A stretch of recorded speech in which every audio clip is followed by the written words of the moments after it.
وَهُمْ عَلَى مَا يَفْعَلُونَ بِالْمُؤْمِنِينَ الشُّهُودُ وَمَا نَقَمُوا مِنْهُمْ إِلَّا أَن يُؤْمِنُوا بِاللَّهِ الْعَزِيزِ الْحَمِيدِ الَّذِي لَهُ مُلْكُ السَّمَاوَاتِ وَالْأَرْضِ وَاللَّهُ عَلَى كُلِّ شَيْءٍ شَهِيدٌ۔ ترجمہ: ہلاک کیے گئے خندقوں والے وہ خندقیں بھڑکتے ایندھن والی آگ کی تھیں جب وہ ان خندقوں کے کنارے بیٹھے ہوئے تھے اور وہ خود دیکھ رہے تھے جو کچھ وہ ایمان والوں کے ساتھ کر رہے تھے، اور ان کافروں نے ان مومنوں میں کوئی عیب نہ پایا سوائے اس کے کہ وہ اس اللہ پر ایمان لائے تھے جو غالب لائق حمد ہے، وہی جس کے لیے آسمانوں اور زمین کی بادشاہتی ہے اور اللہ ہر چیز پر گواہ ہے۔ قتلہ یہاں ماضی مجہول کا صیغہ ہے، لیکن مفسرین کہتے ہیں کہ یہ خبر نہیں بلکہ بد دعا اور لعنت ہے ان ظالموں پر۔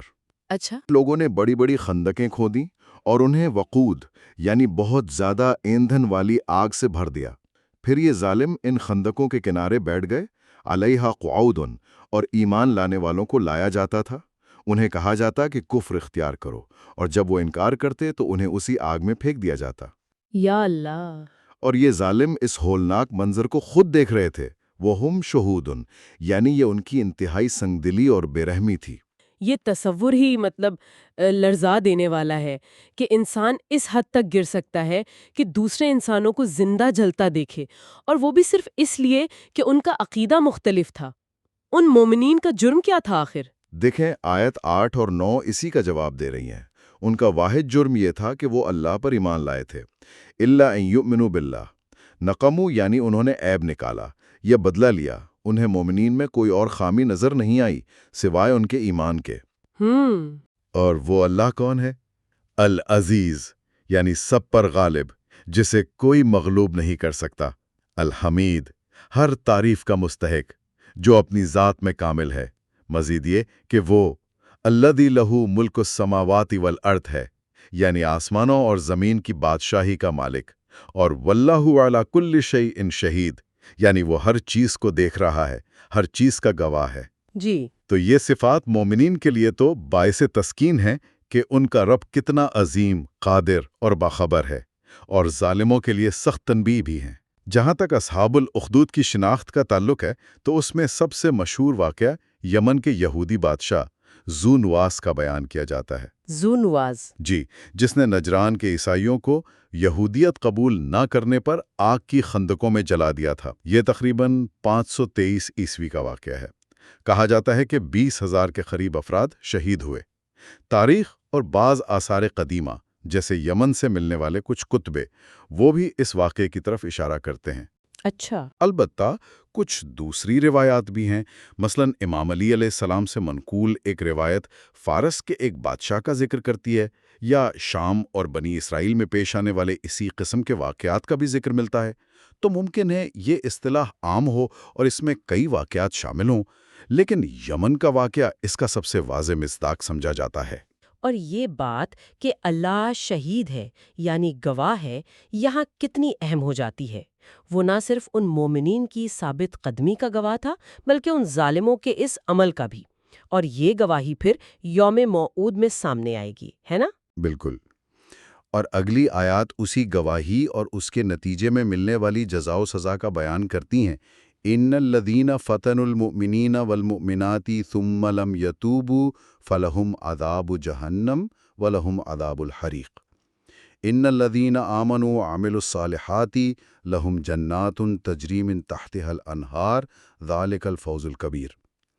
ان بطش ربک لشدید انہ هو یبدئ ویعید وہو الغفور الودود ذو العرش المجید فعال لما یرید۔ ترجمہ: بے شک جن لوگوں نے مومن مردوں اور مومنہ عورتوں کو اذیت دی پھر توبہ نہیں کی تو ان کے لیے جہنم کا عذاب ہے اور ان کے لیے جلنے والا عذاب ہے۔ بے شک جو لوگ ایمان لائے اور نیک اعمال کرتے رہے ان کے لیے ایسے باغات ہیں جن کے نیچے نہریں بہتی ہیں۔ یہی بڑی کامیابی ہے۔ بے شک آپ کے رب کی پکڑ بہت سخت ہے۔ بے شک وہی پہلی بار پیدا کرتا ہے اور وہی دوبارہ زندہ کرے گا، اور وہ بڑا بخشنے والا، بہت محبت کرنے والا ہے، عرش کا مالک، بڑی شان والا ہے۔ وہ جو چاہتا ہے اسے کر گزرنے والا ہے۔ یہاں فتنوا کا مطلب ہے آزمائش میں ڈالا یا اذیت پہنچائی۔ جن لوگوں نے مومن مردوں اور عورتوں کو ستایا ان کے لیے دو طرح کے عذاب کا ذکر ہے، ایک تو عذاب جہنم اور دوسرا عذاب حریق یعنی جلنے کا عذاب۔ لیکن ایک شرط کے ساتھ، ثم لم یتوبوا، اگر انہوں نے توبہ نہیں کی۔ یہ اللہ کی رحمت کی وسعت کو ظاہر کرتا ہے کہ اتنے بڑے ظلم کے بعد بھی توبہ کا دروازہ کھلا ہے۔ جی، یہ بہت اہم نکتہ ہے۔ اگر وہ توبہ کر لیتے تو شاید معاف کر دیے جاتے۔ عذاب الحریق کا خاص ذکر شاید اس لیے ہے کہ انہوں نے مومنین کو آگ سے جلایا تھا، تو انہیں اسی قسم کی سزا ملے گی، مگر ظاہر ہے کہیں زیادہ شدید۔ اس کے بالکل برعکس ایمان لانے والوں اور اعمال صالحات بجا لانے والوں، یہاں صالحات جمع ہیں، جو نیکیوں پر ہمیشگی اور تسلسل کی طرف اشارہ کرتا ہے۔ اچھا، یعنی صرف ایک آدھ نیکی نہیں بلکہ مسلسل نیک عمل۔ جی بالکل، ان کے لیے جنت کے باغات ہیں جن کے نیچے نہریں جاری ہیں، اور یہی الفوز الکبیر یعنی سب سے بڑی کامیابی ہے۔ الفوز الکبیر، بڑی کامیابی۔ واقعی دنیاوی کامیابیوں کے مقابلے میں یہ کتنی مختلف اور حقیقی کامیابی ہے۔ اور وہ جو شرط تھی ثم لم یتوبوا، وہ واقعی قابل غور ہے۔ یہ ظالموں کو سزا سناتے ہوئے بھی امید کا ایک پہلو رکھتی ہے۔ جی ہاں، لیکن اگر وہ توبہ نہ کریں تو پھر اللہ کی پکڑ بھی شدید ہے۔ ان بطش ربک لشدید، یقیناً تیرے رب کی پکڑ بہت سخت ہے۔ بطش کا مطلب ہوتا ہے غلبے اور طاقت سے پکڑنا۔ اس جملے میں کئی تاکیدیں ہیں جو اس کی شدت کو ظاہر کرتی ہیں۔ اور یہ پکڑ اس لیے ممکن ہے کہ انہو ہوا یبدئ و یعید، وہی زندگی کی ابتدا کرتا ہے اور وہی موت کے بعد دوبارہ لوٹائے گا۔ یعنی جو پہلی بار پیدا کر سکتا ہے وہ دوبارہ زندہ کر کے حساب لینے پر بھی پوری طرح قادر ہے۔ مگر اس شدت کے ساتھ ساتھ اللہ کی رحمت اور محبت کی صفات بھی بیان ہوئیں۔ وَهُوَ الْغَفُورُ، بہت بخشنے والا توبہ کرنے والوں کے لیے، الودود، بہت محبت کرنے والا اپنے نیک بندوں سے۔ الغفور الودود۔ جی، ذو العرش المجید، عظیم عرش کا مالک جو اس کی لامحدود بادشاہت اور عظمت کی علامت ہے۔ فعال لما یرید، وہ جو ارادہ کرتا ہے اسے پوری قدرت کے ساتھ کر گزرتا ہے، کوئی اسے روک نہیں سکتا۔ تو یہ صفات بتاتی ہیں کہ اس کی پکڑ عدل پر مبنی ہے، اور اس کی رحمت اور مغفرت بھی اس کی قدرت اور ارادے کے تابع ہیں۔ یہ صفات کا جو مجموعہ ہے، سبحان اللہ، اللہ تعالیٰ کی ذات کا کتنا متوازن تصور پیش کرتا ہے۔ وہ شدید پکڑ والا بھی ہے، لیکن ساتھ ہی بے انتہا بخشنے والا اور محبت کرنے والا بھی۔ اس کی قدرت مطلق ہے، لیکن وہ اپنی مخلوق سے، خاص طور پر مومنین سے بے پناہ محبت بھی کرتا ہے۔ بالکل۔ اب سورت کے آخری حصے کی طرف آتے ہیں، جس میں تاریخی مثالیں اور قرآن کی حقانیت کا بیان ہے۔ حل اتاک حدیث الجنود 17، فرعون و سمود 18، بل الذین کفروا فی تکذیب 19، واللہ من ورائہم محیط 20، بل ہوا قرآن مجید 21، فی لوح محفوظ 22۔ ترجمہ: کیا آپ تک ان لشکروں کی خبر پہنچی ہے، فرعون اور سمود کی؟ بلکہ یہ کافر تو جھٹلانے میں لگے ہوئے ہیں، حالانکہ اللہ نے انہیں ہر طرف سے گھیرا ہوا ہے۔ بلکہ یہ تو بڑی عظمت والا قرآن ہے جو لوح محفوظ میں درج ہے۔ یہاں سوالیہ انداز میں نبی کریم صلی اللہ علیہ وآلہ وسلم کو مخاطب کر کے پچھلی قوموں کی یاد دہانی کرائی جا رہی ہے کہ کیا آپ تک فرعون اور سمود کے طاقتور لشکروں اور ان کے انجام کی خبر پہنچی ہے؟ جی۔ فرعون جو خدائی کا دعویٰ دار تھا، بنی اسرائیل پر ظلم کرتا تھا، اور قوم سمود جو پہاڑوں کو تراش کر شاندار محلات بناتی تھیں اور حضرت صالح علیہ السلام کو جھٹلاتی تھیں، تو ان کی اتنی طاقت اور وسائل کے باوجود اللہ نے انہیں تباہ کر دیا، فرعون کو غرق کر دیا، سمود کو ایک ہولناک چیخ سے ہلاک کر دیا۔ مقصد کیا ہے؟ کفار مکہ کو تنبیہ کرنا کہ بھئی تم ان سے زیادہ طاقتور نہیں ہو، اگر وہ اللہ کی پکڑ سے نہ بچ سکے تو تم کیسے بچو گے؟ صحیح۔ اور نبی کریم صلی اللہ علیہ وآلہ وسلم اور مومنین کے لیے تسلی ہے کہ اللہ اپنے رسولوں اور ماننے والوں کی مدد فرماتا ہے۔ لیکن ان مثالوں کے باوجود کفار کا رویہ کیا ہے؟ بل الذین کفروا فی تکذیب۔